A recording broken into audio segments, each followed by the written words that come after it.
Ce jour est dédié pour l'élévation de l'âme de Avraham ben Leb Yehuda et Esther. Zichrono livracha. Alors, la question de Nathan. Lorsqu'Hachem nous envoie des malheurs ou des épreuves, est-ce toujours pour enlever nos péchés? Enlever nos péchés. C'est certain que non.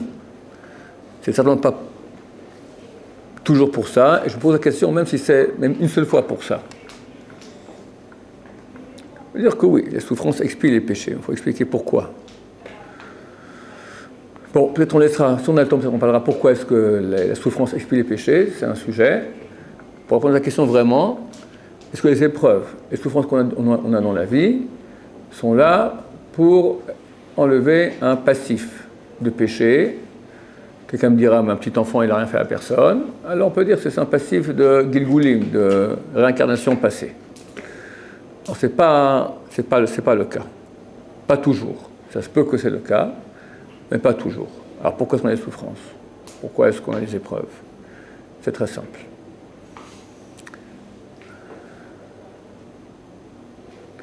Hachem, il est parfaitement bon. Étant parfaitement bon, il veut octroyer le bon, le bien. Maintenant, quel est le bien qu'il peut octroyer le plus grand? On parle déjà de ça souvent ici. S'il me donne tout le bien qu'il peut donner, et j'ai rien fait pour, c'est pas à moi. C'est un cadeau gratuit. C'est pas moi.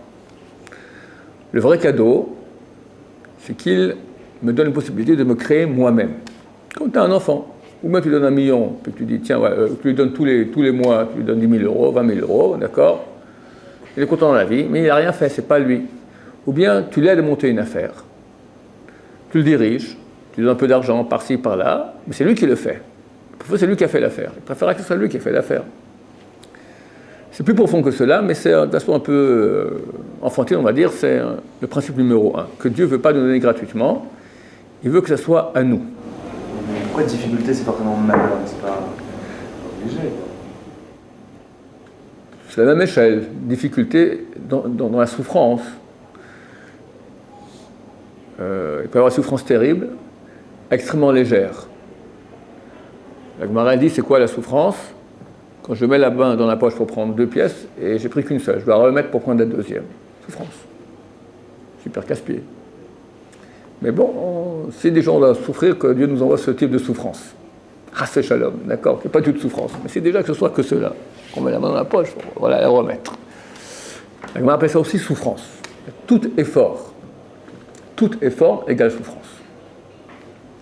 Hachem aurait pu nous créer dans un monde paradisiaque où sans effort du tout, on jouit. Toute la journée, on est content. Mais c'est pas moi. Moi, je suis nul là-dedans.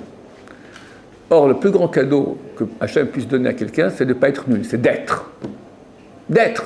C'est toi qui as fait. Je suis. Et quand on parle maintenant de la Neshama, c'est pas créer une affaire, c'est créer soi-même. Après ça, maintenant, on quitte ce monde, on va jouir de tout ce que Dieu nous donne, mais on existe, on est là, on n'est pas annulé par Hachem. Avant, tu es annulé, tu n'es rien. Là, je suis. Comment on fait pour être? Il faut que Hachem me donne un certain espace où c'est moi qui décide, c'est moi qui fais. Si Hachem remplit tout, je fais rien. Il n'existe plus. Il va laisser un espace qu'on appelle Olam. Olam vient de la racine Ne'elam. Olam, c'est le monde. Ça vient de la racine Ne'elam en hébreu qui signifie caché. Dieu n'est pas là.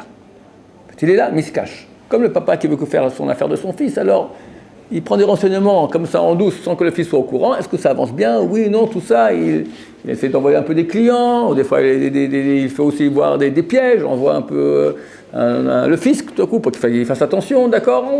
On le dirige comme ça. Mais tout ça en incognito. C'est-à-dire, Hachem est autour, il est là, mais on ne le voit pas. Et c'est moi qui agis. C'est vraiment moi qui agis. Dieu va aider par-ci par-là, mais c'est moi qui agis. Et quand je vais réussir maintenant à créer mon affaire, à créer mon âme, à me réaliser moi-même, je me suis réalisé, je suis. Après ça, maintenant, je repars au Olam Haba, je suis. Et là, Dieu peut me donner, pour tout le... C'est quoi le je suis? Je me suis créé maintenant, une entité, quand je fais des mitzvot, je crée chez moi une partie qui est éternelle, une partie qui est divine. Je suis créé en moi une partie divine. Le Talmud, il dit qu'à la fin des temps, on va appeler les tzadikim au nom de Dieu. Un homme, on l'appelle Yudke Vavke, on l'appelle Shakai, on l'appelle Elohim, des hommes. C'est-à-dire qu'en faisant les mitzvot, on arrive à adopter, à assimiler en nous, à ingurgiter, d'accord, de la divinité. On devient une réalité divine. C'est fantastique le cadeau que Hachem veut nous donner. Mais il veut qu'on fasse ça par nous-mêmes. Comme ça, c'est toi qui es. C'est pas moi qui t'ai donné. Alors, si Dieu maintenant s'éloigne, enfin disparaît de ma vue, il est là, il est proche, mais je ne le vois pas. Et c'est moi qui dois agir. Si le terrain il est tout ficelé, l'affaire, dès que je fais comme ça va tout seul, c'est Hachem qui a fait. C'est moi qui ai fait, il faut qu'Hachem me mette dans une situation où c'est pas réalisé. C'est à moi de réaliser. Au niveau de mon âme, je vais naître tout à fait mauvais. Et Hachem veut que je devienne à l'image de Dieu. Donc imagine un type qui est mauvais, maintenant il doit se corriger pour devenir à l'image de Dieu. C'est un programme. Forcément, ce programme-là, il est difficile. Il faut apprendre à ne pas mentir pour gagner de l'argent. Un gosse, sa maman a fait un gâteau, lui, tu ne touches pas, c'est pour les inviter ce soir. Sa maman part, le gâteau lui dit « Miam, je suis très bon, tu devrais goûter. » Alors, qu'est-ce qu'il fait? La partie normale de l'être lui dit on goûte, c'est bon. Maman dit non. Bon, on s'arrangera. Ce qui est dans le futur, c'est. Attends, sa mère, déjà, il fait un mauvais choix. Sa mère revient.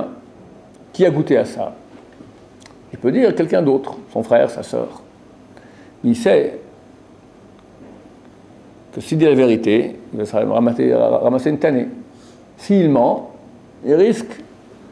S'il ment bien, il sera peut-être sauvé. Et il apprend à mentir. Il est mauvais. Un garçon comme ça, il faut l'éduquer maintenant, à ne pas prendre ce qui ne lui appartient pas, à ne pas voler, à ne pas voler pour un peu de bon goût sur les papilles gustatives, et à ne pas mentir. C'est un travail. Nous tous, on a encore très souvent des petits gosses comme ça. Quelqu'un, il se fait attraper un truc. La réaction première, c'est pas moi. Il ment. Et pour des petites bêtises, hop, il y a la queue, je suis pressé. Petit gosse de 8 ans là qui rêve. Zip. Je dépasse. Réaction animale. Il est avant toi. Tu as volé sa place. C'est du vol. Mais c'est dur d'éduquer les gens comme ça. Il y a un boulot énorme. Maintenant, si Hachem me dit, voici le target, tu dois venir à l'image divine, te corriger. Moi, je vis dans ce monde avec toutes mes mauvaises midotes, tous mes mauvais traits de caractère. Je suis orgueilleux, je suis menteur, je suis coléreux, je suis envieux, je suis jaloux, je suis paresseux. On me dit, c'est ça le target. Bon, j'ai 120 ans, pépère. Je vais rien faire. Je vais rien faire. Je resterai, parce que c'est agréable de rester ce qu'on est. Pas se lever quand il faut se lever, pas arriver à l'heure. Quand il y a un problème, on ment et on arrange tout. Quand il y a un problème, on prend chez les autres. Voilà. La vie est bien comme ça. Pourquoi je devrais changer? Qu'est-ce qu'il va faire Hachem? Faire en sorte que, si tu ne te changes pas, tu vas arriver dans des situations terribles, insupportables. Un grand exemple, à peine que j'en parle maintenant, à vous et aux internautes, c'est le mariage. Quelqu'un peut vivre tordu, comme j'ai dit, sans se soucier de quoi être un vrai tordu. Il ment, il vole, il fait ses 400 coups, il profite de tout le monde pour son ego, de tous les niveaux. Ça marche bien tant que tu es seul. Tu te maries, ça ne marche plus. Là, il faut apprendre à s'écraser, il faut apprendre à donner, il faut apprendre à dire la vérité, il faut apprendre à être honnête, il faut apprendre à aider, il faut apprendre à être le contraire de ce que tu fais jusqu'à aujourd'hui. Jusqu'à aujourd'hui, tu as seulement pris, profité. Le mariage, c'est commencé à donner, ça a fermé. Travailler des midotes. Et vu que ça manque énormément, alors on arrive maintenant à une crise de Shombait dans les couples, ça part en cacahuète. Pourquoi? Un temps, les gens étaient habitués à la dure. Dès qu'il était jeune, il savait, mon cher ami, tu fais pas ce que tu veux, quand tu veux. La vie était dure. Il apprenait à s'écraser, à supporter. Aujourd'hui, quoi? Moi, t'écraser. Moi, m'écraser. Jamais de la vie. Donc, quand tu as 2 mois comme ça, qui ne veut pas s'écraser dans un couple, qu'est-ce que ça fait? Ça ne peut pas tenir. Ça devient infernal. Infernal. Qui a fait tout ça? Hachem. Pourquoi Hachem, ils m'ont envoyé cet enfer-là? Il y en a un qui est venu me voir il y a quelque temps. Il m'a dit, j'ai une série de questions à Hachem. Quand je montrais la première question, pourquoi est-ce qu'il m'a envoyé une femme comme la mienne? Mais la femme en général. Je crois que chez tout le monde, c'est vrai. Je ne comprends pas. C'est terrible. Calamité. Plaie. Alors, expliquez un peu ce que je suis en train de vous expliquer. Hachem, il veut que le bien le plus parfait possible. Mais mon cher ami, tu as vu qui tu es? Comment tu vas apprendre à changer? On t'a expliqué que tu allais changer. Tu as fait comme ça. Je m'arrange dans la vie. Alors, je vais mettre dans une situation maintenant où tu n'auras pas le choix. Tu vas déguster, ça va être amer, terrible. Qu'au jour où tu te réveilles, tu commences à bosser sur toi. Les gens divorcent. Ils divorcent. Après, ils se remarient. Eh bien, c'est ballot que nous, c'est expérimenté et vérifié. Ils retombent dans les mêmes problèmes exactement qu'une autre femme. Une femme avec un autre mari. Pourquoi? Parce qu'Hachem veut que tu corriges, c'est à ce point qui ne va pas, mon cher ami. Ce point-là. Tu as fui l'épreuve, tu t'es divorcé? Ok, je t'attends au tournant. Tu te remaries? Paf! Allez, alors tu vas bosser maintenant. Et des fois, ils redivorcent. Pas de problème, il y a le Gilgoul, on va te réincarner. J'ai tout le temps, mon cher ami. À la fin, s'il n'y arrive pas, hein, alors il y a les gros moyens. C'est quoi?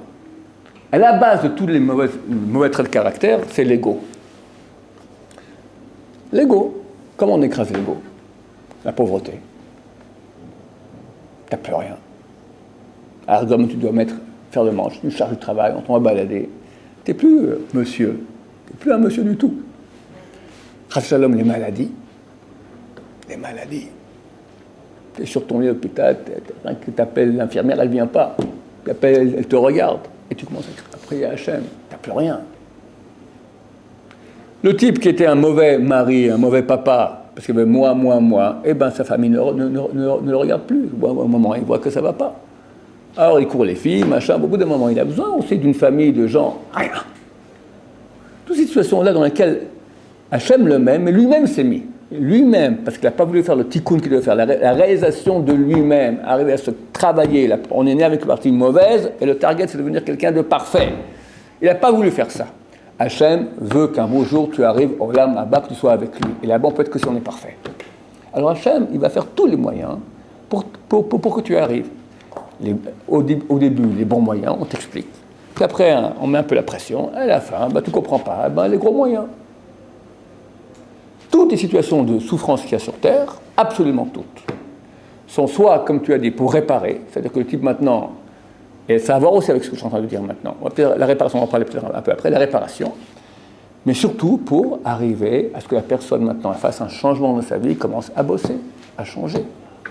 Chaque situation. Alors la situation extrême, comme je dis maintenant, la pauvreté, la souffrance physique, toutes ces choses-là, c'est pour qu'on soit moins orgueilleux et qu'on lève la tête vers Hachem, qu'on se dit « Ok, j'ai besoin de toi, aide-moi, je suis prêt à écouter et à changer. » Mais pas besoin d'arriver à cela. T'as un type dans la chambre, il te casse les pieds. Il ronfle. Et toi, tu as le sommeil super léger. C'est Dieu qui l'a envoyé pour... Mais il n'y a aucun doute là-dessus. Mais écoute, mon cher ami. Pour t'apprendre à dormir. On va en parler tout de suite. Il faut que tu apprennes d'abord à supporter l'autre, à accepter l'autre. C'est important. Peut-être tu auras une femme qui ronfle. Peut-être pas. Mais ce qui est certain, tu auras une femme. Moi, je me dis, moi, je peux pas. À la macam, c'est ça, je veux dire un truc, mon cher ami. Je veux dire quelque chose. Je vais t'expliquer à quel point c'est extraordinaire de voir ça.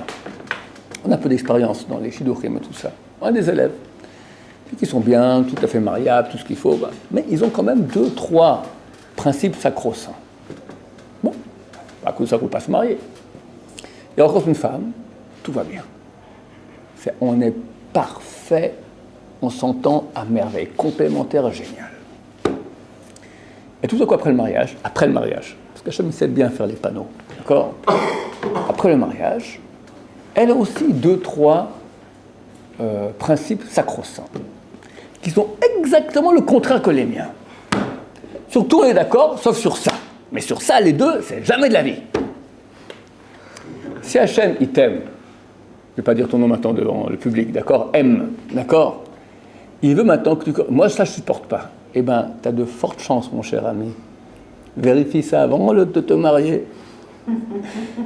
Alors, j'aurais qu'à choisir une fille qui rompt pas, je vais demander Mais tu sais, est-ce que tu romps par hasard? Tu diras, moi, Oui, jamais de la bon, vie. salut. De la vie. Mais après 10 ans, elle commence à ronfler. Et tu as avec elle 5 enfants. Ah, après 10 ans, c'est pas la même chose. Ah bon, ok, ben ça va. Ça va. Non, c'est pas la même chose. Pas la même chose, pourquoi pas la même chose? Ah, ça fait 10 ans que tu vis avec elle. Ouais, mais elle se met à ronfler. Tu as encore 50 ans à vivre avec elle, mon cher ami. Bezrat Hachem. Hein? Dans mon couloir. Dans le couloir. Dans le couloir. Dans le couloir, d'accord? Je peux pas. C'est une solution. Eh ben, tu pourras. Je te garantis. Attention, un exemple bête. C'est beaucoup plus grand. Comme je t'ai dit en 2 mots auparavant, mon cher ami. Dans une chambre, il y a quelqu'un maintenant qui ronfle. Ok. Ça ne sert à rien. Le principe, pourquoi Hachem il t'envoie maintenant quelqu'un qui ronfle? Parce qu'il veut que tu apprennes à supporter l'autre. Mais justement, c'est pas comme ça que je vais supporter le mec. C'est pas quand il ronfle et que moi je prends sur moi de pas. Écoute ce que je veux dire jusqu'au bout maintenant. L'épreuve que tu as avec quelqu'un qui ronfle maintenant, que tu prends, tu supportes pas toute la nuit, tu n'entends pas, tu n'en peux plus. Par rapport à l'autre avec le grand A, c'est rien. C'est de la gnognotte. C'est beaucoup plus dur l'autre. C'est complètement. Il te rentre dedans. C'est insupportable. C'est changé. Ça dépend pour qui. Au contraire, ça me rend hargneux sur lui. Écoute, quand je parle de l'autre avec le grand A, c'est la femme. Et pour la femme, c'est le mari. Comprends ça bien ce que je vais te dire maintenant. Et dans les couples où l'homme ne sait pas travailler pour commencer à être un Ben Adam, c'est-à-dire un être humain à l'image de Dieu, il reste aussi animal qu'il était. Et bon, au bout d'un moment, il devient hargneux. Cette semaine, les 10 derniers jours, 2 personnes m'ont appelé. Ils sont mariés après 10-15 ans de recherche. Mazal Tov. On est 4 mois après. Les 2 vont bientôt divorcer. Ils sont hargneux déjà. C'est la guerre. C'est les Kalachnikov, les Scuds. Et c'est quotidien. C'est ceux qui m'appellent comme ci, comme ça. Pourquoi? Qu'est-ce qui s'est passé? Surtout ceux qui avaient pris du temps de se marier. Parce qu'ils sont déjà formés une façon de vivre. Quand tu as 20 ans, tu es malléable. Ok, alors on peut encore changer facilement. Mais dès que tu commences à devenir le bois quand il est jeune, et on peut, quand il devient un bois sec, maintenant, 30, 40 ans, 30, comment ça va changer? C'est très très dur. Et tu as l'autre qui vient. Toi, tu es rond, il est triangle, il faut que les deux, l'un entre dans l'autre. On va commencer à faire chirurgie plastique, hein, de l'âme. Je ne supporte pas les ronfleurs. Je ne supporte pas la nourriture qu'elle fait. Je ne supporte pas la belle-mère. J'aime pas comme elle rigole.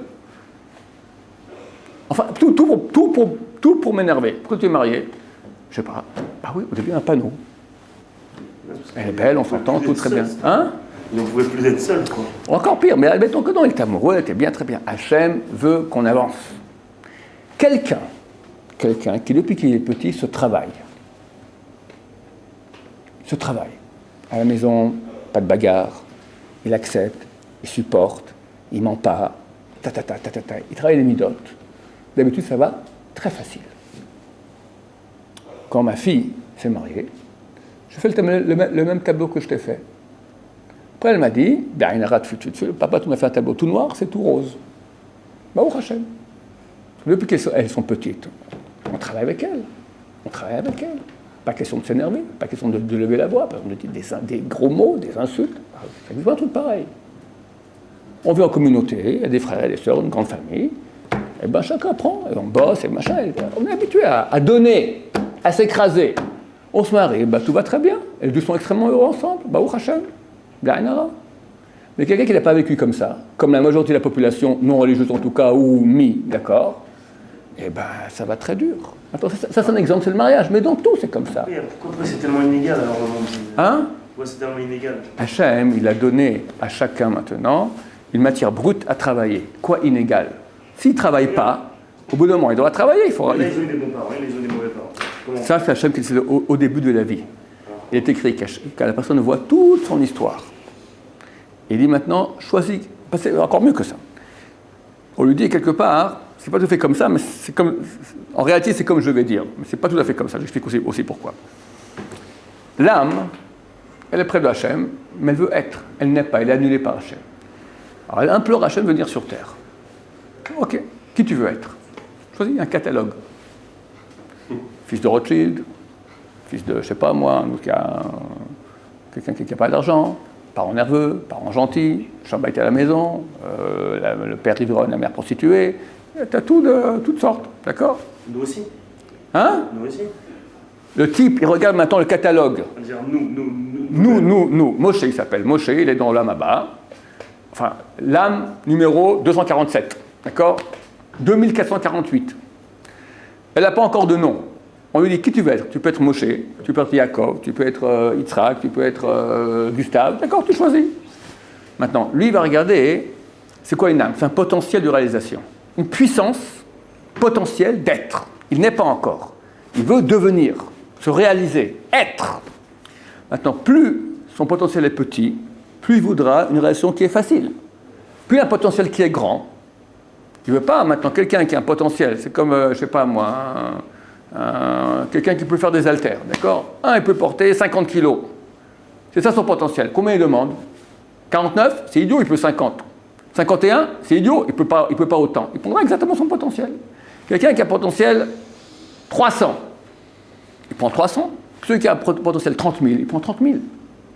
Donc la personne maintenant, connaissant son potentiel, va prendre maintenant une vie où elle aura des épreuves, elle aura des difficultés. Plus elle a à faire, de plus bas elle débute. Quelqu'un qui est minus, alors il est dans une famille, tout va très bien dans le meilleur du monde. Du début à la fin, il doit faire quelques efforts. Ok.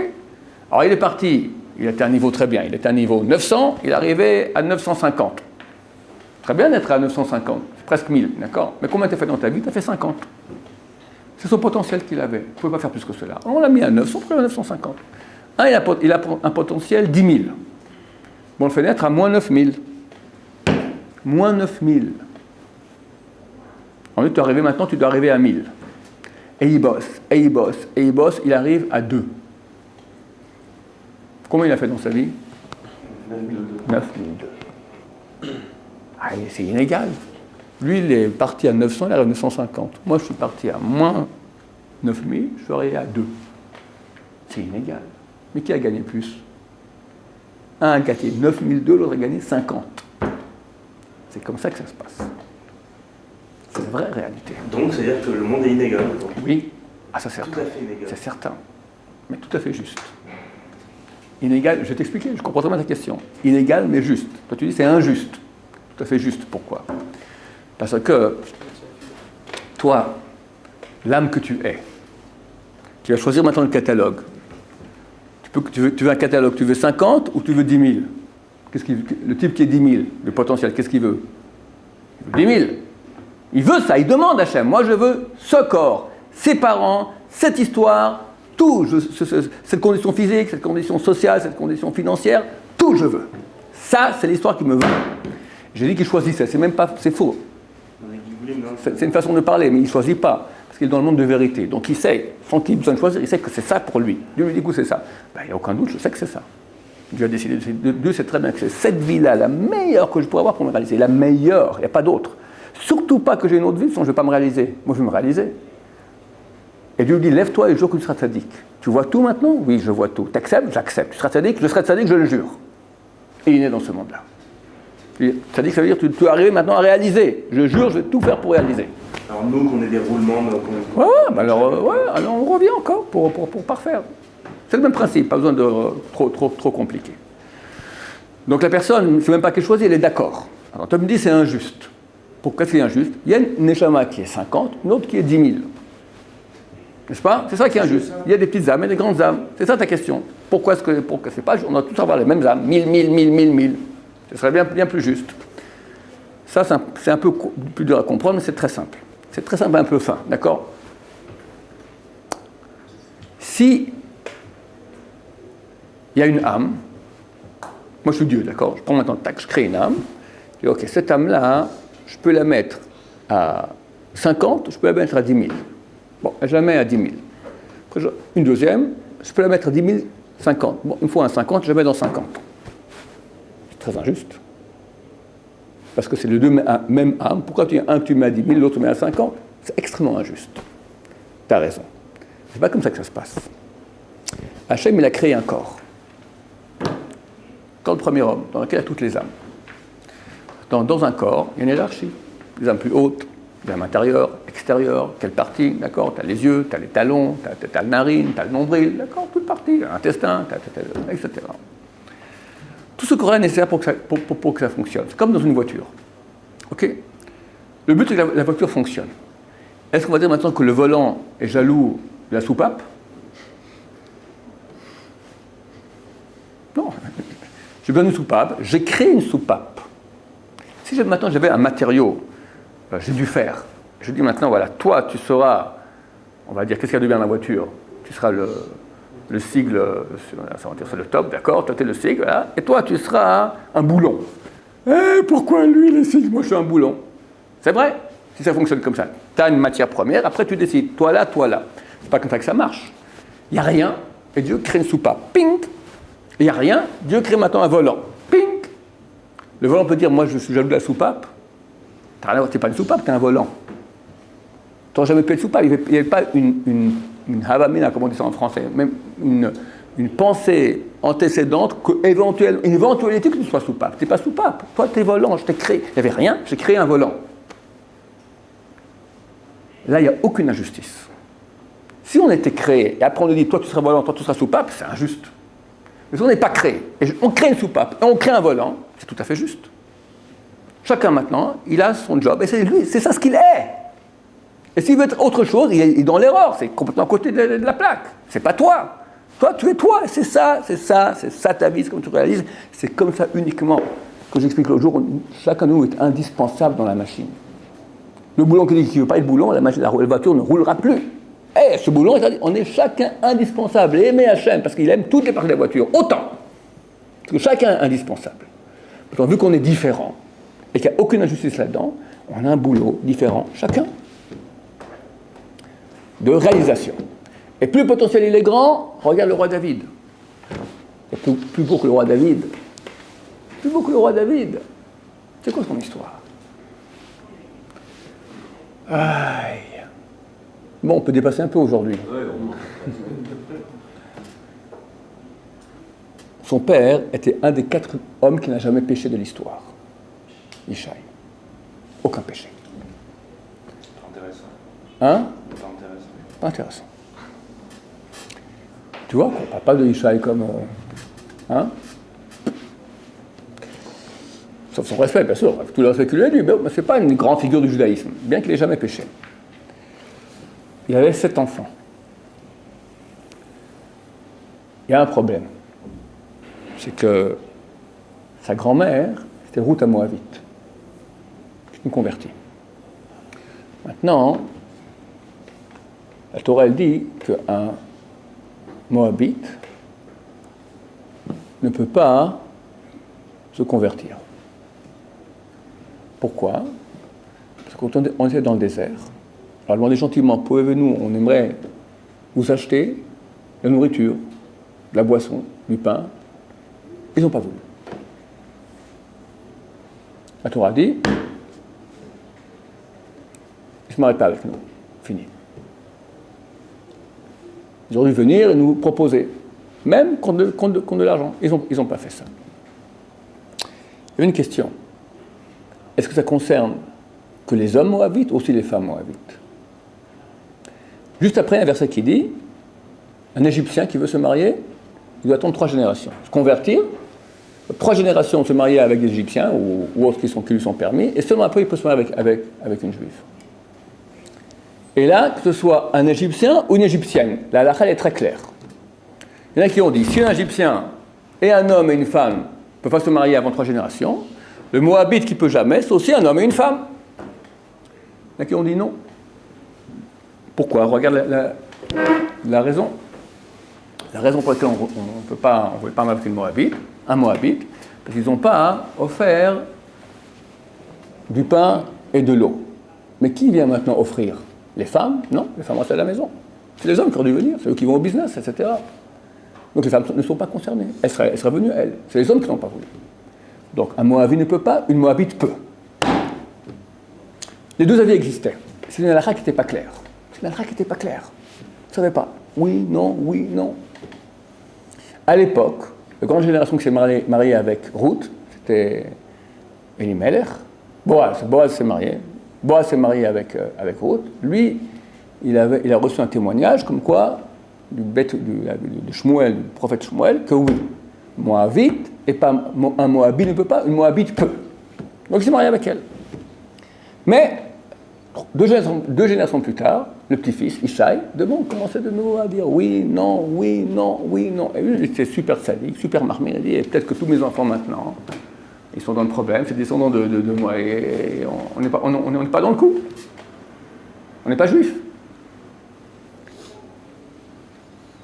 Il y a un moyen de contourner cela. Comment on fait? Un Moabite de ce genre-là, il peut changer son statut. Comment il fait? Il va prendre une femme non juive, la convertir en tant que servante,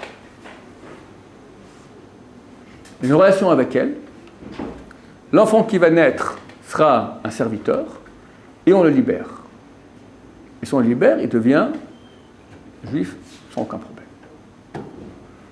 Un beau jour, il dit à sa femme, écoute, je ne sais pas si on peut continuer à avoir des enfants ensemble, tout ce qu'on me remonte, c'est un problème, on arrête.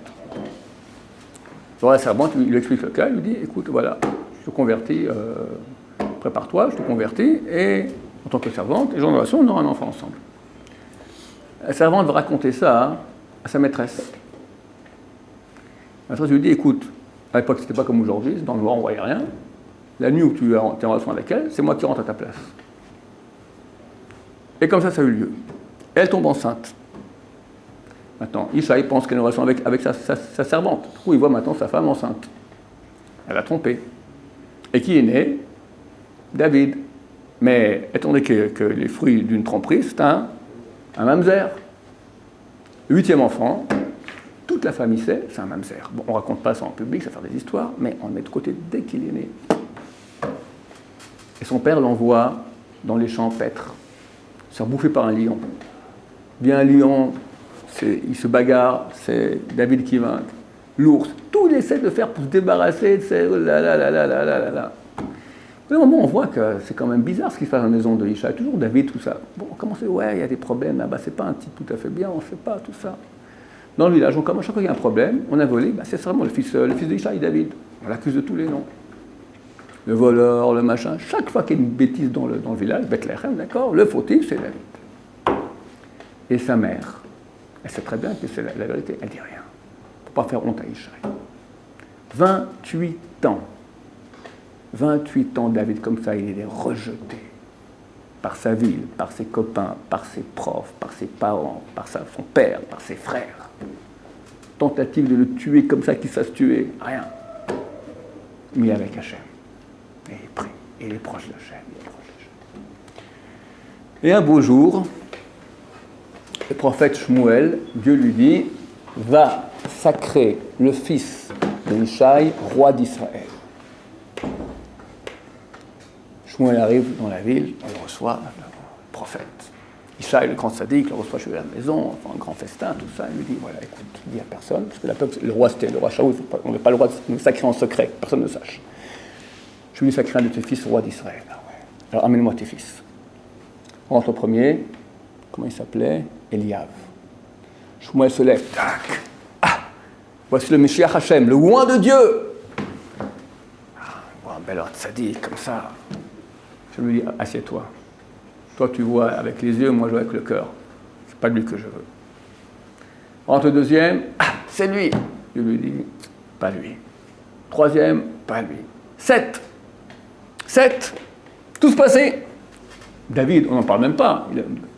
Il est dans les champs quelque part, là. C'est le mamzer. Pas question. Je le dis à Ishaï, c'est tout? Oui. Hachem m'a envoyé maintenant sacrer ton fils être roi d'Israël. C'est tout? Il s'est trompé? T'as personne encore comme fils? Vérifie bien s'il te plaît. Et oui, il y en en a un, mais bon, je ne sais même pas si c'est mon fils, je ne sais pas quoi. Enfin. Non, c'est pas lui. Amen. David rentre. Dieu lui dit, lève-toi! Tu es en face du roi d'Israël. Shmuel se lève.